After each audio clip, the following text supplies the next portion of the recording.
Bonjour, bienvenue dans Point de vue en direct sur le Figaro TV. Je suis très heureuse de vous retrouver pour cette nouvelle émission.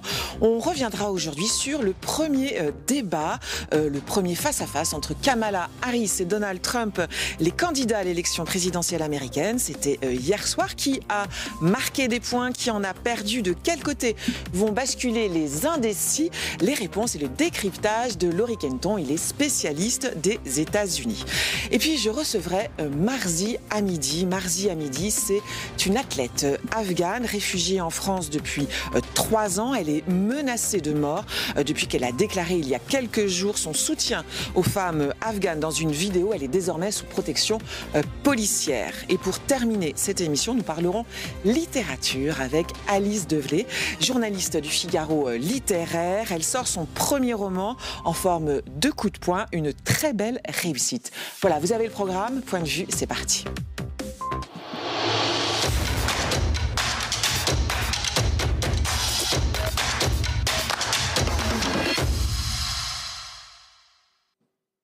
Bonjour Laurie Kenton, vous êtes spécialiste des États-Unis, maître de conférences en études américaines à l'université de Versailles-Saint-Quentin. Alors hier, cette nuit, pour nous, c'était le premier débat entre les deux candidats à la présidentielle américaine. Kamala Harris, candidat des démocrates, désormais depuis la convention du mois d'août, et puis Donald Trump, ancien président des États-Unis, candidat des républicains.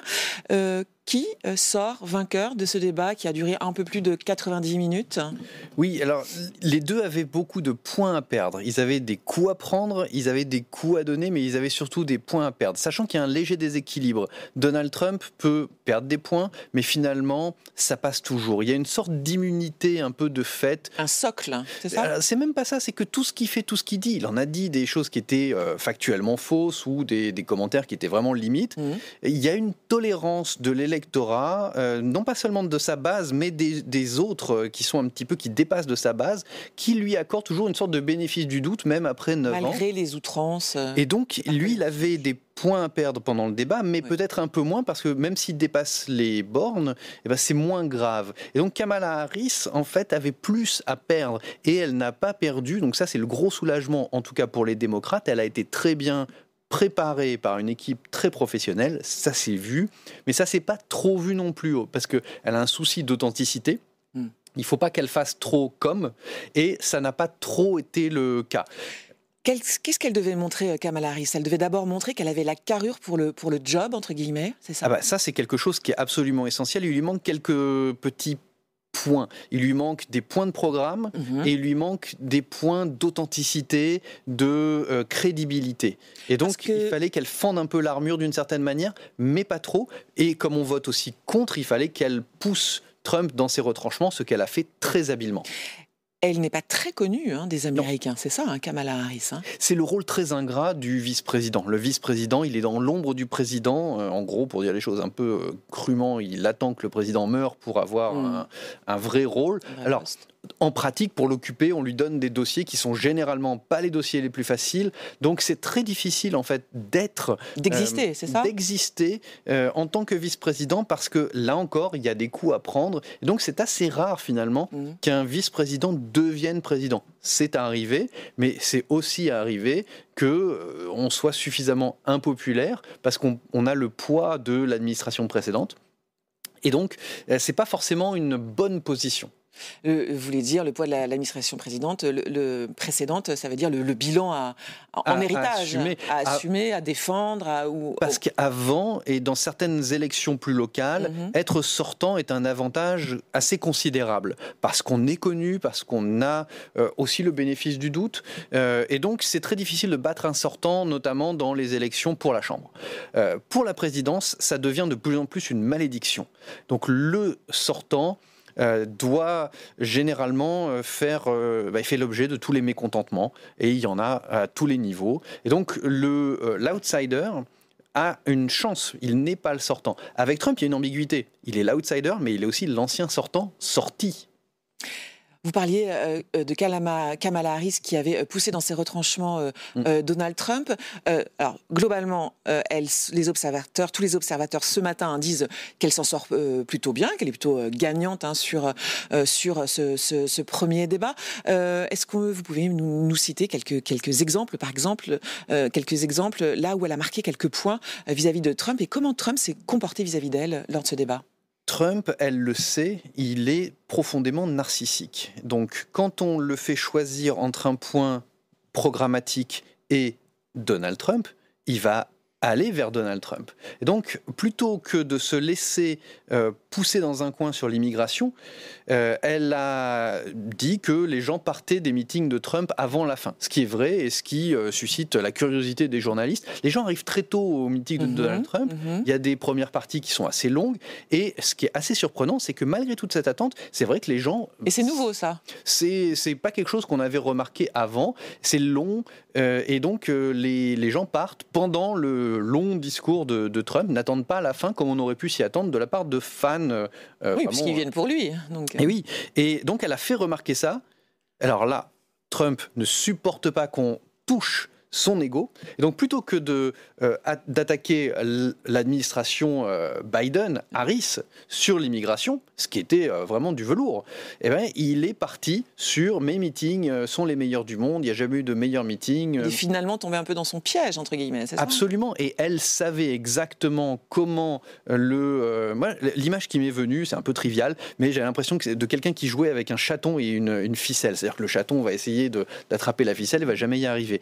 Kamala Harris agitait la ficelle, Donald Trump était le chaton, c'est pas l'image qu'on utilise le plus souvent, mais on le voyait se débattre avec son ego pour essayer de justifier qu'il avait les meilleurs meetings, il avait les meilleurs supporters, il avait le meilleur programme, même s'il n'en parlait pas. Et donc elle a réussi à détourner l'attention de ses faiblesses à elle vers son point faible à lui, qui est en fait lui-même. Et donc ça, c'était assez habile au niveau de la stratégie. Et lui, donc son enjeu, c'est un homme très habitué au débat, il est connu de tous. Son enjeu pour lui, quel était-il, sachant qu'il est assez perturbé par ce changement de candidat chez les démocrates. Il a du mal à s'adapter, entre guillemets, à la personnalité de Kamala Harris. Il essaye différents stratagèmes, il a du mal à la saisir et il a du mal à saisir. Il a un certain génie pour épingler le défaut, la faiblesse du candidat auquel il fait face, et notamment avec l'attribution de surnoms. Avec Kamala Harris, il a eu beaucoup de mal. Alors maintenant, il appelle camarade Kamala pour pointer son soi-disant côté marxiste, en fait. Voilà, c'est ça ? pour la dénoncer comme une dangereuse communiste. Et alors là, il s'adresse au public cubain, au public vénézuélien, au public asiatique, notamment un certain nombre de Cambodgiens, de Vietnamiens, certains marqués par l'histoire du communisme, par toute une histoire de Pol Pot à la Chine, des gens qui veulent le rêve américain comme un rêve capitaliste et surtout pas communiste. Et donc là, il parle à des gens qui sont en Floride, qui sont au Texas, etc. Donc, c'est pas très subtil. Beaucoup de gens voient quand même qu'elle n'est pas communiste. Et donc c'est très outrancier. Donc certains vont faire la part des choses, d'autres de toute façon le suivront quoi qu'ils disent. Mais au niveau des indécis, déjà la première chose, c'est est-ce qu'ils ont regardé ? Parce que, pardon de vous couper, c'est ça l'enjeu, ce sont les indécis. L'élection va se jouer sur un petit nombre de personnes. Finalement, les indécis, c'est combien de personnes qui hésitent entre les démocrates et les républicains ? On le sait, ça, on a ce chiffre ? Au niveau national, c'est pas un chiffre qui est pertinent, c'est un chiffre qui va être pertinent dans les 7 États clés, 6 ou 7 États clés qui vont faire l'élection. Et donc là, on est sur des effectifs qui sont relativement faibles, et il s'agit de voir combien de gens éloignés de la politique vont se décider à voter et se dire je vais quand même voter Donald Trump parce que plutôt que de pas voter, c'est mieux. Et ces gens-là, il y a très peu de chances qu'ils aient regardé le débat parce qu'ils se tiennent à distance de la politique. Alors peut-être qu'ils vont avoir des échos du débat. C'est plus que des indécis alors. C'est des indifférents. C'est des indifférents, des abstentionnistes. C'est des indécis, on peut hésiter, donc on regarde les débats. C'est difficile de pas trop savoir si on est pour ou contre Trump depuis le temps qu'il est sur la scène politique américaine. On sait si on l'aime bien, si on le tolère ou si on ne peut pas le supporter. Et donc on a un certain nombre de républicains qui ont voté par exemple pour Nikki Haley à la primaire républicaine. On ne sait pas si ces gens-là vont se résigner à voter Trump parce que les démocrates c'est pas possible, ou si, comme Dick Cheney, l'ancien vice-président, et sa fille Liz Cheney sont capables de dire, et un certain nombre d'interventions à la Convention démocrate, dire « je suis républicain, je resterai républicain, mais comme je suis patriote, je ne peux pas concevoir que Donald Trump soit président, donc je vais voter Kamala Harris ». Et Kamala Harris a utilisé un certain nombre de voix républicaines qui comptent, Elle s'en est vantée dans le débat, il me semble, d'avoir rallié des républicains. Mais je crois que hier ou avant-hier, il y a une nouvelle pub de campagne qui est matraquée sur les écrans, qui ne dit rien d'autre que ce que disent les anciens conseillers de Trump, qui disent il est dangereux, il est irresponsable, il ne devrait pas être président. Donc c'est pas une campagne démocrate avec des arguments démocrates, ce sont des contre-arguments républicains, des républicains qui disent il faut surtout pas voter Trump. Que vont faire les gens qui ont voté pour Nikki Haley dans la primaire, donc qui se sont déplacés, qui ont fait le geste de se déplacer, qui ont pris le temps pour voter contre Donald Trump? Est-ce qu'ils vont voter Kamala Harris? Est-ce qu'ils vont pas voter? Est-ce qu'ils vont se résigner à voter Trump quand même? Ça, c'est une grosse inconnue dans ces États clés. Les sondages, en tout cas avant le débat, donnaient les deux candidats au coude à coude. On était sur 47%, c'est ça les intentions de vote pour elle, 48% pour lui. Qu'est-ce qui est déterminant comme sujet pour les Américains? C'est l'économie, l'immigration, l'avortement? Ça dépend. Ça dépend de qui. On a plusieurs sous-électorats pour qui les choses ne sont pas forcément au même poids. L'économie recouvre un certain nombre de sujets. C'est pas forcément le même sous-sujet. Ça peut être le logement, ça peut être l'alimentation, ça peut être différents points.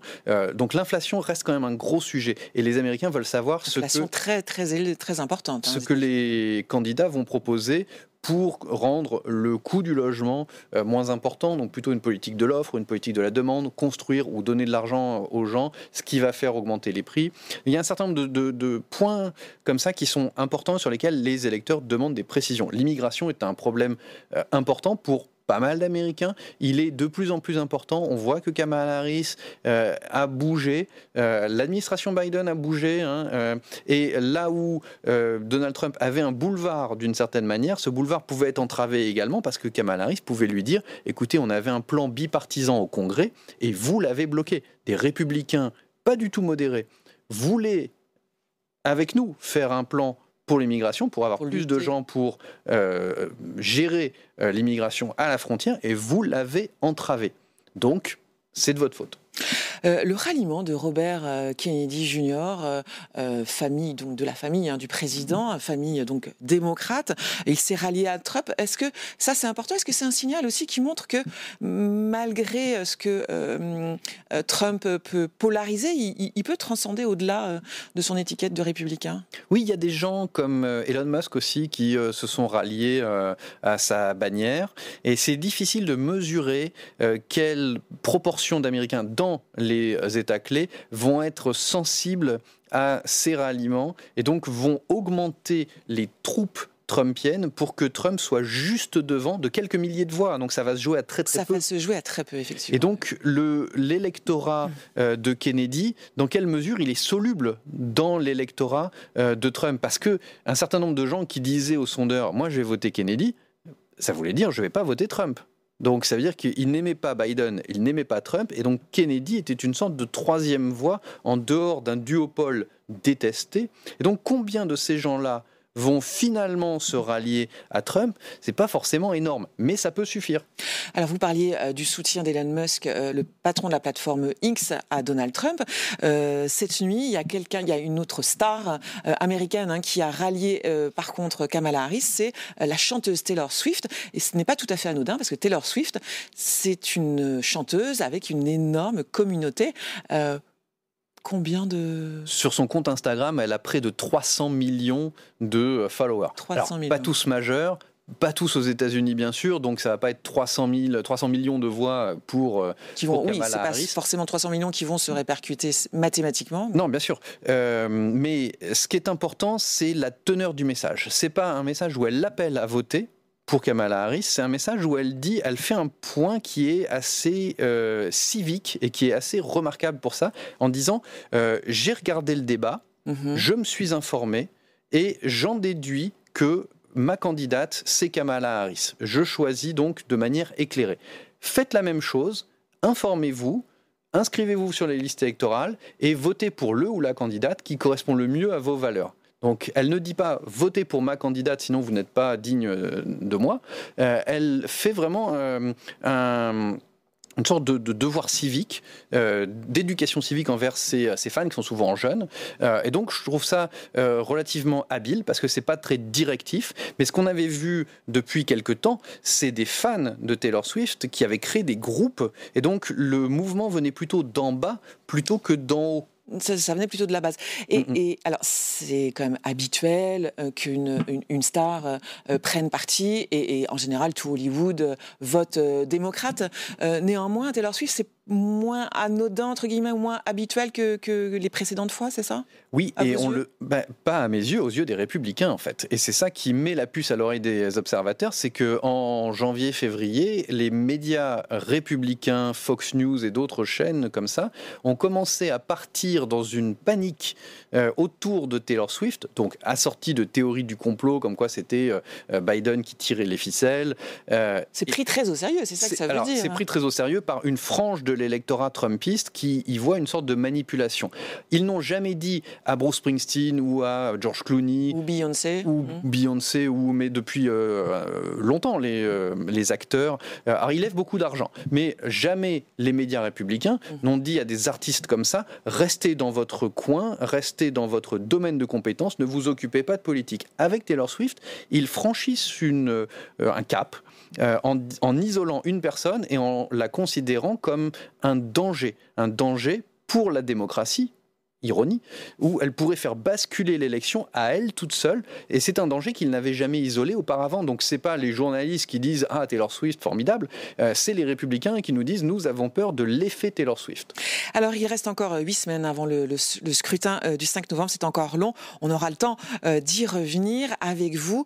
Je précise que vous avez signé la préface de ce livre justement à propos de Taylor Swift, dont on parlait à l'instant, Taylor Swift, l'histoire d'un phénomène. C'est aux éditions Hors Collection. Merci Lauric Henneton. Et au plaisir de vous retrouver une prochaine fois pour décrypter cette élection américaine. Merci d'avoir été sur le plateau avec nous. Merci à vous.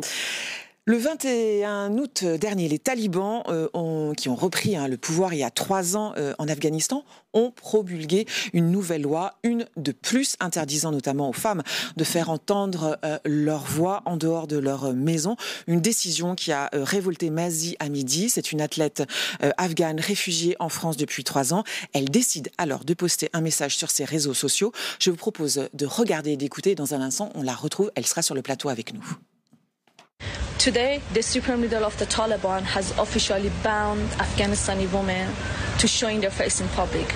Women must cover their face in public, including their eyes, not wearing attractive clothing, tight clothes, or clothes that reveal the shape of their body. This is not the only thing that's happening for women in Afghanistan.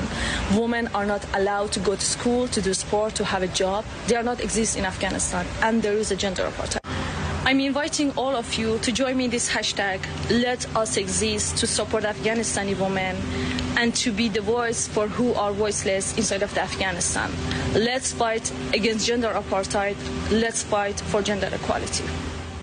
Bonjour Mahsa Amini, vous êtes afghane, réfugiée en France depuis 3 ans et depuis le 25 août, vous êtes victime d'un déferlement de haine et de menaces de mort sur votre téléphone directement et sur les réseaux sociaux. La raison de ces déferlements, eh bien, c'est la vidéo qu'on vient de voir. Vous avez enregistré et diffusé une vidéo dans laquelle vous prenez la défense des femmes afghanes dont les droits sont à nouveau réduits. Votre message, c'est soutenir les femmes afghanes, c'est d'être la voix de ces femmes qui n'ont plus de voix, avec ce hashtag Let Us Exist. Vous vous attendiez à ce déferlement de haine ou vous avez été surprise?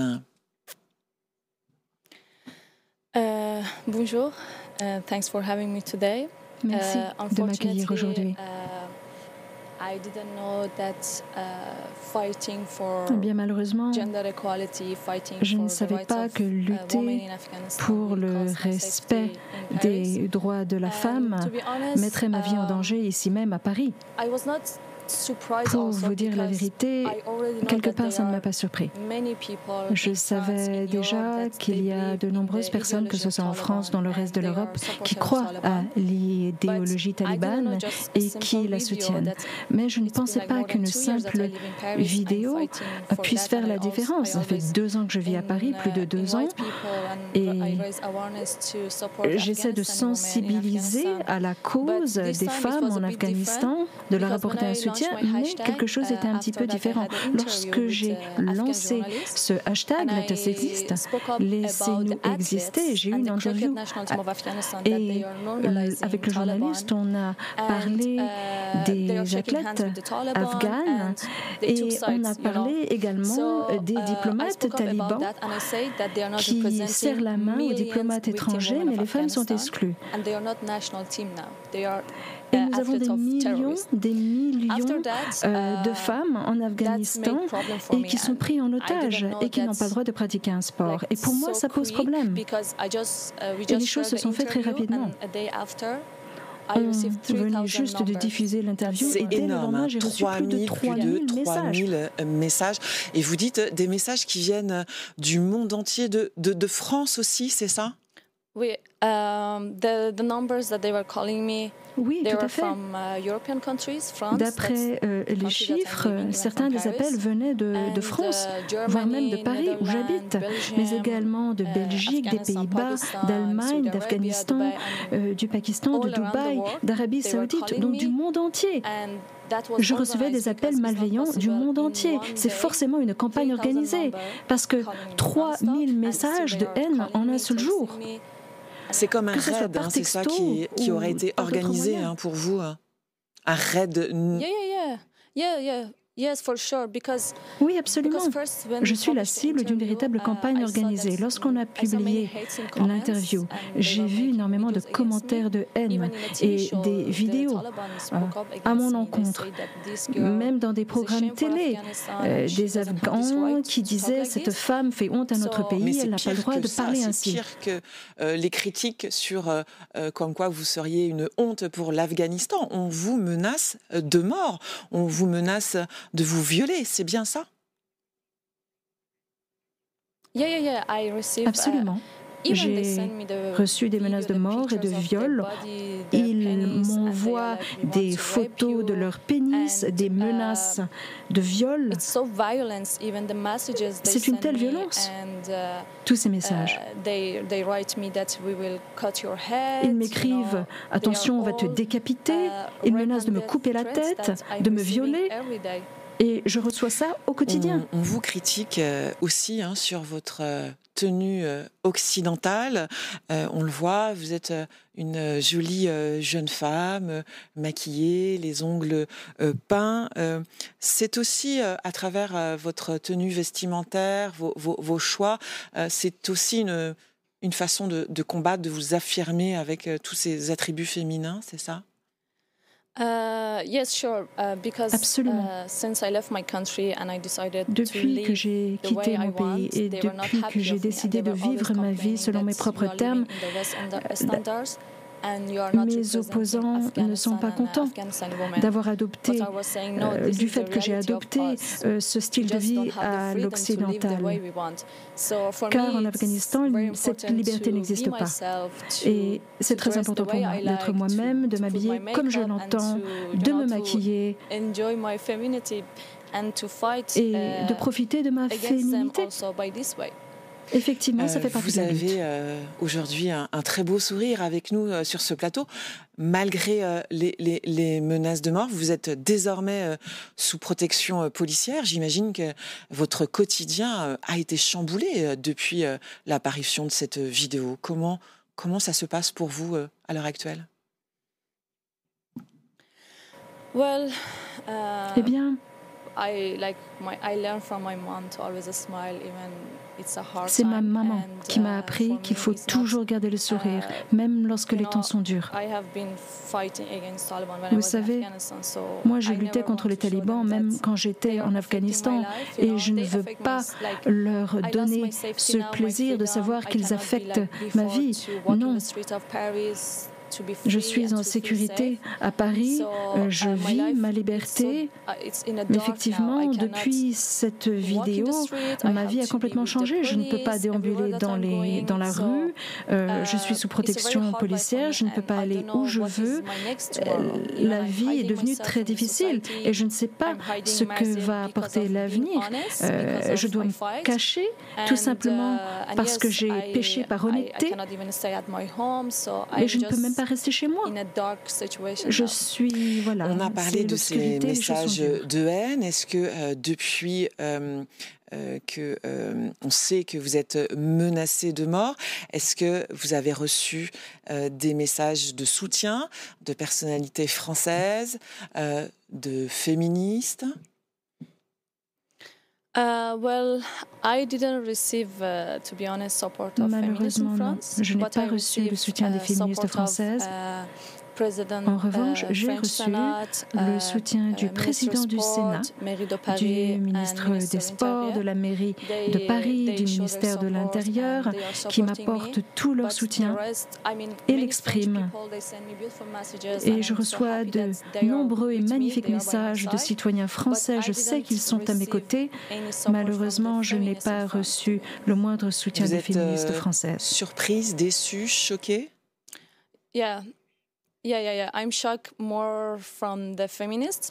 Oui, je suis assez choquée de cette absence de soutien de la part des féministes parce que c'est une lutte que nous avons en commun. Je ne comprends pas comment on peut fermer les yeux sur cet apartheid de genre qui sévit en Afghanistan, car c'est bien ce qui se passe. On veut me réduire en silence. En Afghanistan, certes, mais également en France. En plein milieu de l'Europe, je ne comprends pas pourquoi les féministes ne soutiennent pas ce mouvement. En France, les femmes sont autorisées, ont le choix de porter ou de ne pas porter, bien sûr, le voile. Quel regard, vous avez sur ce voile en France? À mon sens, les choses sont très différentes en France. C'est notre corps, c'est notre vie, c'est notre choix. Chacun fait ce choix de s'habiller et de quelle façon s'habiller. Les choses en Afghanistan sont différentes. On n'a pas le choix en Afghanistan. Et on peut mourir d'avoir fait le choix de la liberté. En Afghanistan, on estime que le hijab définit l'identité de la femme. Mais non, pas en France. J'ai une identité, même si je ne porte pas la baya, même si je ne porte pas le voile. Donc je suis choquée par ces femmes en France qui décident de porter le voile, mais c'est leur choix. L'essentiel, c'est la lutte. Votre message de la vidéo ne s'adressait pas spécialement aux talibans, mais plutôt à l'Occident. Vous pensez que le monde occidental oublie les femmes afghanes? Yes, unfortunately, oui, malheureusement. It's more than 2 years, like it's been 3 years. Ça fait déjà plus de 2 ans, presque 3 ans, que l'apartheid de genre sévit en Afghanistan. Les femmes sont réduites au silence. Le problème, c'est que les talibans jouissent de tous les droits. Ils peuvent voyager dans le monde entier, et ce, très facilement. Et je ne comprends pas pourquoi. Vous avez des milliers, des millions de femmes, des réfugiés afghanes dans différents pays, comme le Pakistan, comme l'Iran, et qui voudraient pouvoir étudier, se déplacer, voyager, et elles n'ont pas ce droit, mais les talibans, si. Or, je ne comprends pas pourquoi. Oui, je pense malheureusement que le monde occidental oublie les femmes afghanes, mais je suis là pour faire porter leur voix et faire en sorte que cela ne continue pas. Votre volonté, c'est d'être la voix de ces femmes que l'on prive de voix. Je le rappelais tout à l'heure, la dernière interdiction, c'est celle de faire entendre sa voix en dehors de la maison. Depuis 3 ans, la liste des interdictions faites aux femmes est très longue. Est-ce que vous pouvez rappeler à nos téléspectateurs quelques-unes de ces interdictions faites aux femmes afghanes? Yes, well, in Afghanistan, la liste est longue, effectivement. En Afghanistan, lorsqu'on est une femme, on n'existe pas, tout simplement, on est invisibilisé. On n'a pas le droit d'aller à l'école ou à l'université. On n'a pas le droit de sortir de chez soi sans être accompagné par un homme, un membre de sa famille, que ce soit son frère ou son mari. Et les choses se sont aggravées au quotidien pour les femmes en Afghanistan. Si on fait porter sa voix, on est incarcéré, on est violé, on est menacé, on est tout simplement assassiné. Il y a tant de femmes afghanes qui ont disparu, on ne sait pas ce qui leur est advenu. Il y a énormément de corruption. Mais les femmes sont vraiment victimes au premier chef. Les temps sont sombres. La vie est dure pour les femmes afghanes en ce moment. Et ça n'est pas simple de faire porter la voix de celles qui n'en ont pas. On est en but à des attaques terroristes, mais je ne parle pas uniquement des terroristes en Afghanistan. Cette mentalité sévit dans le monde entier. Ils sont partout. Les porte-flingues des talibans sont partout. Il est important d'agir pour se battre contre cet état de fait, mettre fin au soutien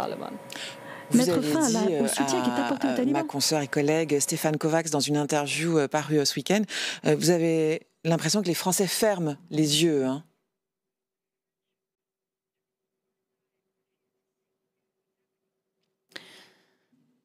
Yes, I mean. Effectivement, et j'en suis l'exemple frappant.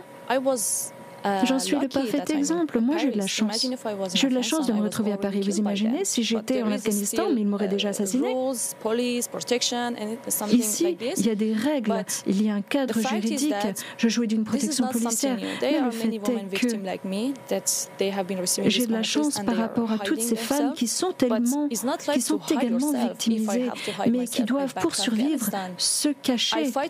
Mais moi, je refuse de me cacher, sinon autant revenir en Afghanistan. C'est ici que je pose ma lutte. Le terrorisme ne se cantonne pas à l'Afghanistan.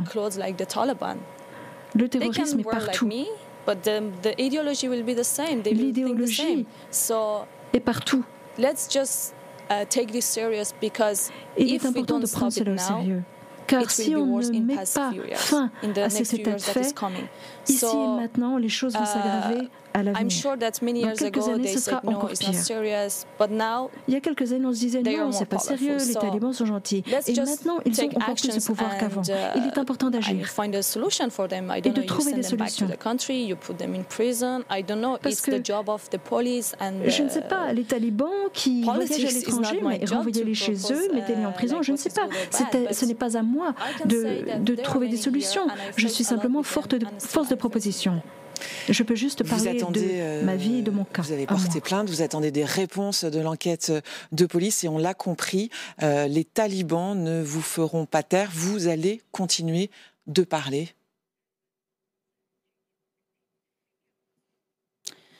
Yes, for sure. I mean, it's their goal de faire porter ma voix. C'est bien leur objectif de nous réduire au silence, nous empêcher de parler de la situation, de nous empêcher de les dénoncer, mais jamais je ne cesserai la lutte. Jamais je continuerai de me battre pour la liberté de mon peuple et de mon pays. C'est ma responsabilité. Je viens d'Afghanistan. Je suis l'une des victimes des talibans. Je suis actuellement en exil et pourtant je peux m'exprimer aujourd'hui, je peux parler de la problématique et j'espère que dans quelques années, je pourrai revenir dans mon pays et qu'on jouira de la liberté qui est la nôtre. Marzie Hamidi d'avoir été avec nous sur ce plateau. Merci infiniment d'avoir été là.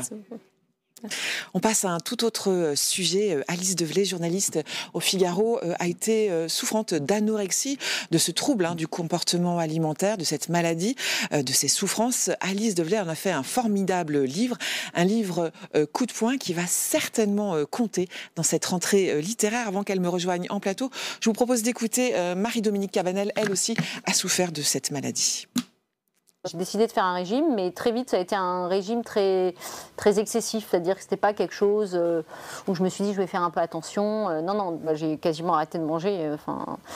Et j'ai perdu du poids très vite. Et au début, ça me plaisait. Je me disais que j'avais le contrôle de ce qui se passait. Je contrôlais ce que je mangeais, je contrôlais mon corps, mon poids. C'était plutôt, j'en ai ressenti plutôt un mieux-être à ce moment-là.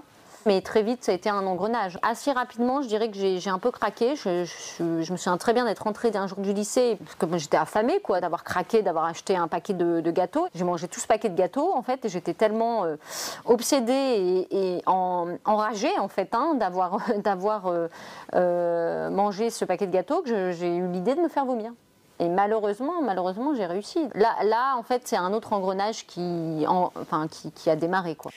Bonjour Alice Develay. Les lecteurs du Figaro littéraire vous connaissent bien puisque vous êtes une plume du journal du Figaro littéraire. Aujourd'hui, c'est l'écrivain que je reçois pour la parution de votre premier roman. Ça s'appelle Tombé du ciel et c'est aux éditions de l'Iconoclaste. Alors, vous voilà de l'autre côté du miroir, Alice. Je suis obligée de le faire. Allez-y.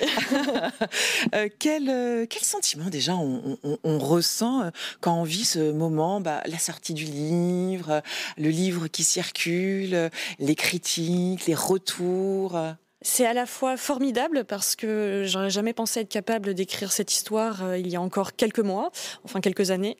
C'est à la fois effrayant aussi parce que je reçois des témoignages de plein d'anciennes patientes, de soignants, d'infirmiers qui me disent avoir souffert des mêmes troubles ou qui ont été témoins de certaines violences qui ont été faites à certains patients. Donc c'est à la fois extasiant et en même temps c'est très troublant. Très troublant. Effectivement, le sujet de votre livre, c'est l'histoire d'une jeune Alice. Elle a 14 ans, elle souffre d'anorexie. C'est un peu vous et ce n'est pas que vous. C'est une maladie donc que vous avez, pour laquelle vous avez souffert. Un sujet qui s'est imposé très vite. Oui, en fait, ça faisait 16 ans que j'essayais d'oublier cette histoire, mais le passé ne passait pas. J'avais entendu dire que l'écriture pouvait faire du bien, voire sauver, alors je m'étais dit super, moi aussi je vais essayer. Ça n'avait pas marché. Vous y a eu quelques tentatives, c'est ça, de sortir Mais en fait, je n'y arrivais pas parce que je passais à la première personne et j'étais toujours enfermée dans une espèce de présent perpétuel à cause du témoignage. Et j'ai compris qu'en fait, il fallait que je m'extrais de moi-même et que je fasse comme si ça ne m'était pas arrivé. Et c'est pour ça que c'est une fiction à la fin. Parce qu'à l'origine, le texte était écrit à la troisième personne du singulier et c'est grâce à l'un de mes éditeurs qui a lu le livre donc et qui m'a dit ça sera beaucoup plus fort si tu l'écris à la première personne. Mais moi, en tous les cas, je ne pouvais pas l'écrire et me dire ça m'est arrivé. Donc j'ai fait une pirouette stylistique pour que ça devienne un journal intime à la première personne. Quelle est donc la genèse de ce livre? Vous l'avez écrit très rapidement, il est sorti très vite, une fois que justement vous avez trouvé le chemin par lequel parcourir votre histoire et la raconter surtout? Tout à fait. Donc, effectivement, c'est un peu plus de 10 ans d'écriture dans ma tête. Oui. Mais de cheminement, de maturation. Et je l'ai écrit en un mois. C'est court, un mois. C'est très court, mais en fait, je l'ai vraiment vomi, si je peux utiliser cette image-là, parce que ma théorie, c'est qu'on n'écrit pas en pensant, mais en sentant. Et je voulais absolument transmettre une émotion. Je voulais que ça soit une expérience littéraire, déjà, qu'on comprenne ce que c'est la souffrance, parce qu'on souffre tous dans notre quotidien. C'est peut-être l'émotion la plus partagée sur Terre. Et je me suis demandé qu'est-ce qu'on fait de cette souffrance? Est-ce qu'on peut la partager? Est-ce qu'on peut la transformer en quelque chose? Et si on peut la transformer en quelque chose, est-ce que ça peut devenir beau? Voilà. Eh bien, vous avez absolument réussi parce que c'est vraiment un livre coup de poing, beaucoup de souffrance, mais un très beau texte vraiment littéraire. Votre calvaire à vous a duré de vos 14 ans à vos 18 ans. Est-ce que les livres, la littérature, est-ce que les livres vous ont consolé? Est-ce que certains livres, à vous, que vous avez lus, vous ont peut-être sauvé? et lesquels? C'est une très bonne question. Quand on me pose cette question-là, j'ai envie de répondre par une phrase de Sylvia Plath, une poétesse américaine que j'admire énormément, et qui a écrit « La poésie ne sauve de rien, mais il y a la poésie ». Et je pense que c'est exactement la même chose pour la littérature. Je ne sais pas ce que fait la littérature. Par contre, en revanche, je me souviens qu'à l'hôpital, il y avait une toute petite bibliothèque où il y avait 3 étagères, et dedans, il y avait Alexandre Dumas, il y avait Hervé Guibert, il y avait Jean-Louis Fournier, il y avait du Maupassant. Et je m'étais dit, incroyable, grâce à ces livres-là, je peux m'évader, je peux sortir un petit peu de mon quotidien. Donc, je sais pas, ça sauve pas, ça console. Ça console un peu. Ça console, ça permet de se dire qu'on n'est pas forcément seul, ou en tous les cas, ça permet de dire qu'on est plein de solitudes ensemble. Donc, c'est rassurant, c'est très rassurant. À travers donc ce livre, on découvre l'univers de l'hôpital, cet espace clos, et la façon effarante dont sont traitées les jeunes filles, parce que ce sont souvent des jeunes filles qui sont victimes d'anorexie. C'est un monde clos, un monde fermé, un monde aussi sans mots. Oui, c'est un monde presque carcéral, puisqu'en fait, on est enfermé entre 4 murs. Il n'y a plus d'horloge, donc vous n'avez aucune idée de la notion du temps. Vous voyez un petit peu le soleil passer comme ça sur les murs. Les seuls moments où vous voyez qu'il y a peut-être des changements, c'est aussi par le changement des blouses blanches, comme je les appelle, des infirmières. Mais c'est ternes, vous dites. Des ternes, ce sont des internes tellement ternes que ça devient des ternes. Oui, il y a une déshumanisation, il y a une dépossession du langage parce qu'on ne nous explique rien. Le personnage principal a 14 ans, donc il est à la frontière de l'enfance et de l'âge adulte. Mais comme il est mineur, on prend pas le temps de lui expliquer ce qui lui arrive. Donc c'est extrêmement violent. On lui empêche de parler, on lui empêche de comprendre ce qui lui arrive. Mais c'est assez frappant quand même. Cette histoire, elle est relativement récente. On est au XXe siècle. C'est presque un récit du XIXe. Vous voyez ce que je veux dire dans sa violence. Honnêtement, je pensais que les relations, la psychologie étaient plus mise en place, plus respectée. On découvre vraiment ça. En fait, ce qui est terrible, c'est que la pédopsychiatrie est le parent pauvre de l'hôpital. Et c'est tragique parce qu'il y a, depuis en plus le Covid, de plus en plus d'adolescentes qui vont mal. Il y a eu des chiffres qui sont sortis à ce sujet. Je ne suis pas une exégète de l'anorexie, mais il y a aussi toutes les comorbidités qui vont avec la dépression, les troubles anxieux. Ça fait très peur d'en parler, c'est toujours un tabou. Moi, je rêverais du jour où on pourra dire les yeux dans les yeux, je vais chez le psy, sans que ça devienne quelque chose d'effrayant. Mais ce que j'aimerais dire surtout, c'est que ce livre va sûrement choquer certains lecteurs. Pourquoi choquer ? Parce que ce que je raconte est vrai. La vérité que je raconte est insupportable. Ça ne veut pas dire qu'elle est systématique aujourd'hui. Il y a des médecins qui font de leur mieux et qui font sûrement très bien.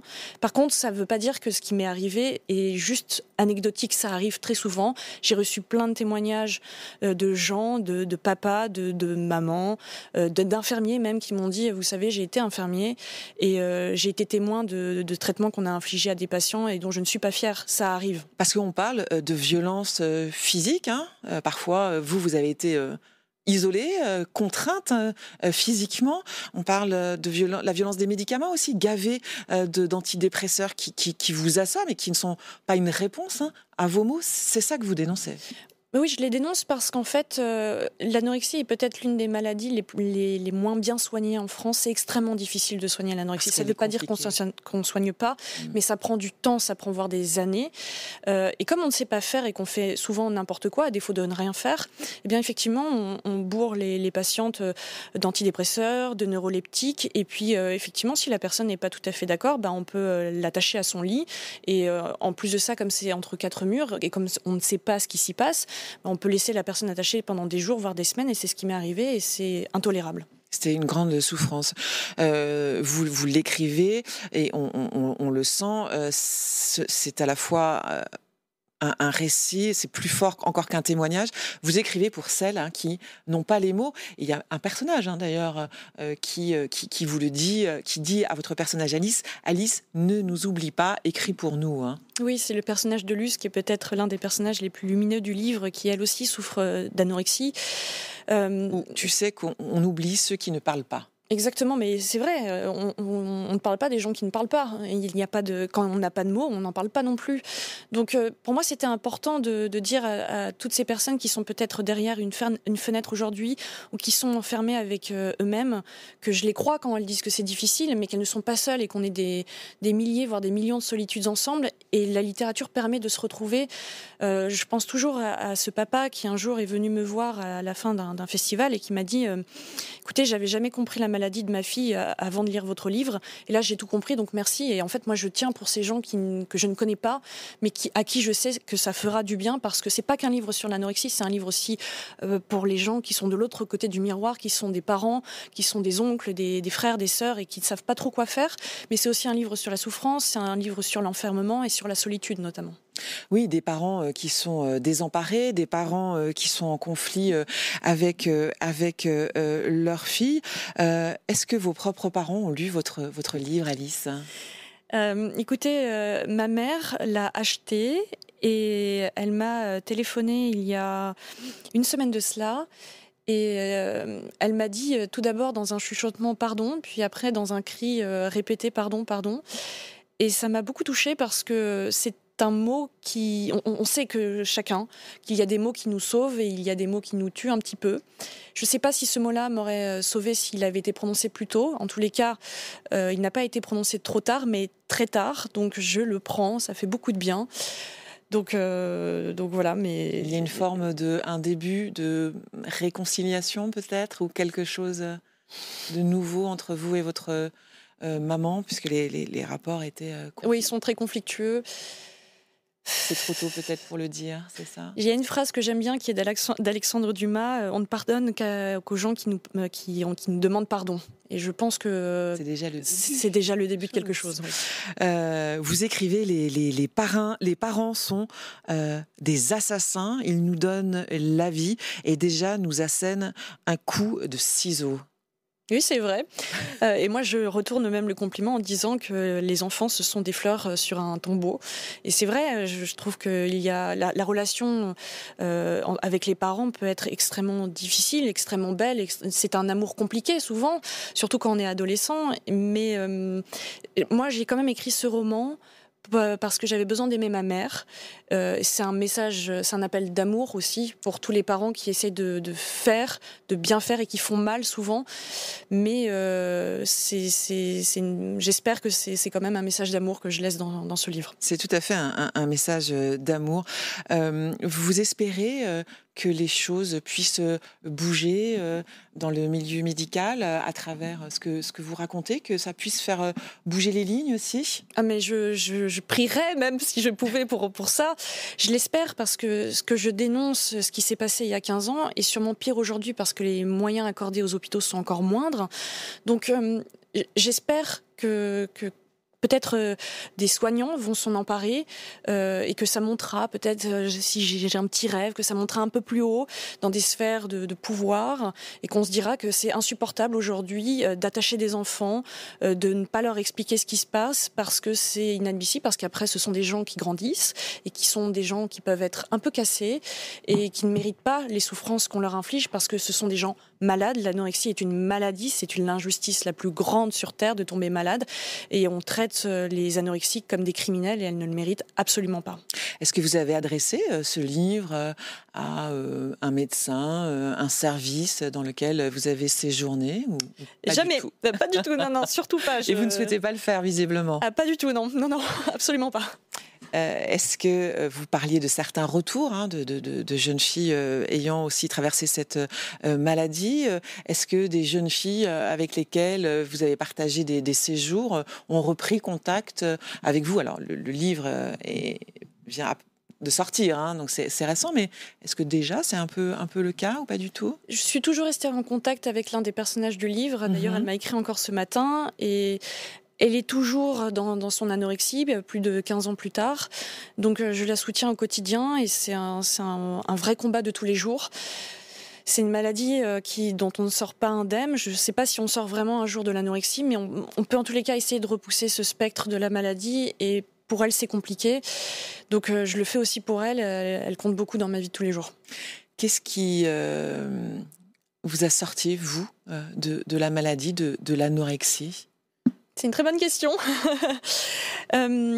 J'allais dire, l'apprentissage, l'école, j'ai été déscolarisée pendant bien 3 ans et je demandais qu'une chose, c'était d'aller travailler, d'aller faire des études parce que je voulais me projeter dans un horizon qui soit autre que celui de l'hôpital. Et quand j'ai pu retourner en classe, donc en terminale, parce que je passais ma 3e en terminale à peu près, à part des sauts de puce ici et là, au lycée. Là, j'ai compris qu'il y avait quelque chose de possible parce qu'en fait, ce qu'on nous proposait à l'hôpital, c'était un avenir de pâte à sel. C'est-à-dire qu'on nous proposait tous les jours de recommencer les mêmes coloriages, de refaire la même pâte à sel, sans nous proposer d'avenir. Donc, on ne nous préparait pas à la vie dehors. Sauf que la vie, c'est pas l'anorexie, la vie, c'est pas l'hôpital, la vie, c'est dehors, c'est la liberté. Et le contact avec le réel, c'est ça en fait qui vous a sauvé, si je puis dire, si le mot est juste ? Oui, totalement. Ce qui m'a sauvée, c'est de voir que la vie réelle, c'était pas la vie à l'hôpital, en fait. Mais comme on nous enfermait entre 4 murs et qu'on était... En fait, quand vous êtes entre 4 murs, et notamment dans un service de pédopsychiatrie, tout se retourne contre vous. C'est-à-dire que comme vous êtes catalogué de fou, si vous allez bien du jour au lendemain, on va considérer que les médicaments font effet. Et si vous n'allez pas bien du jour au lendemain, on considérera que les médicaments ne font pas assez effet, donc on va doubler la dose. Donc vous n'avez pas de porte de sortie, vous ne pouvez pas vous en sortir. Tout est fait pour que vous restiez à l'intérieur. Donc c'est extrêmement difficile de s'en sortir et de croire qu'on peut s'en sortir. Je voudrais terminer cette interview avec vos mots. Vous écrivez « Toute écriture est une blessure, soit on la cicatrise, soit on la creuse, mais c'est toujours dans le sang qu'on plonge la plume. La beauté ne surgit qu'à cette condition-là. » Et c'est vrai, pour moi en tous les cas, l'écriture a été extrêmement douloureuse, ça ne m'a pas fait du bien à aucun moment. Mais je sais aujourd'hui, donc ce que je disais par rapport à certains témoignages, que ça fait du bien à des gens, que outre... Si on n'a pas connu l'anorexie ou pas, c'est une expérience littéraire, c'est cathartique pour les personnes qui le lisent. Et elles me disent qu'elles comprennent beaucoup de choses et c'est un livre où, j'espère, on apprend beaucoup de soi-même aussi. Donc... oui, je pense que c'est... Vous parlez de douleur à délivrer, entre guillemets, ce texte. Est-ce que néanmoins, à la fin, il y a une forme de délivrance, un sentiment d'apaisement qui est arrivé ? Pas d'apaisement, mais d'accomplissement. Dans tous les cas, de me dire que ce livre a existé grâce à une rencontre, grâce à une éditrice, Sophie de Civry, qui est décédée l'année dernière.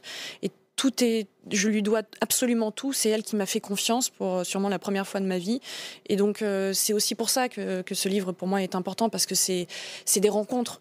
Moi, je le dis à la toute fin du livre, je ne spoil pas, mais il y a des personnes qu'on croise et il y a des personnes qu'on rencontre. Sophie de Civry était une de ces personnes-là. Et pour moi, quand je rencontre des lecteurs et qui me parlent de leur vie, qui me parlent de leurs histoires et combien je vois à quel point ils ont besoin de parler, de confier leur douleur, je me dis qu'on est des milliers à pouvoir se rencontrer et la littérature permet ça. Merci infiniment Alice Dévelé. J'ai beaucoup sincèrement apprécié votre livre. C'est un très beau texte, Tombé du ciel. C'est aux éditions L'Iconoclaste. Point de vue, c'est déjà fini. Merci à tous de nous avoir suivis. Merci de votre fidélité. Demain à midi en direct sur Figaro TV, c'est Timothée Delem qui sera aux manettes de l'émission. On se retrouve la semaine prochaine. Bonne journée sur le Figaro TV.